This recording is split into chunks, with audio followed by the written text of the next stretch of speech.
Assalomu alaykum, oshxonali kanaliga xush kelibsizlar. Bugun biz sizlar bilan duxovkasiz tayyorlanadigan cheescake'ni birga tayyorlaymiz.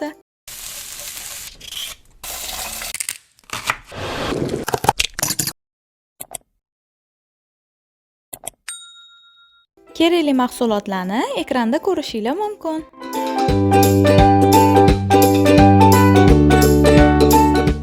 Birinchi bo'lib pisochni pechenyelarimizni blenderda yoki videoda ko'rsatilgandek o'xlovda maydalab olamiz. Eritilgan saryoni pechenyemizning ustiga qo'shib, yaxshilab aralashtirib olamiz.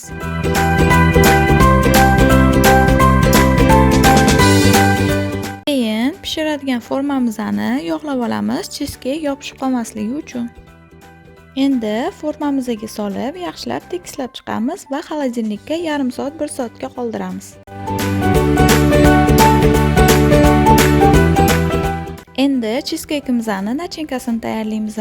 Jelatinni alohida idishga suv solib, yuvib olamiz. Endi kattaroq idishga tvorojniy sir solib, shakar solib, mikserlab olamiz. Keyin vanilin shakar qo'shib mikserda aralashtirib olamiz. Keyin slivki solib, uni ham yaxshilab aralashtirib olamiz.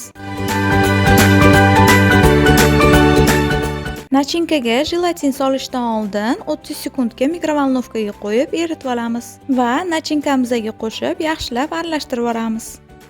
Endi xolodilnikdan formamizni olib, nachinkamizning ustiga qo'yib tekislab olamiz.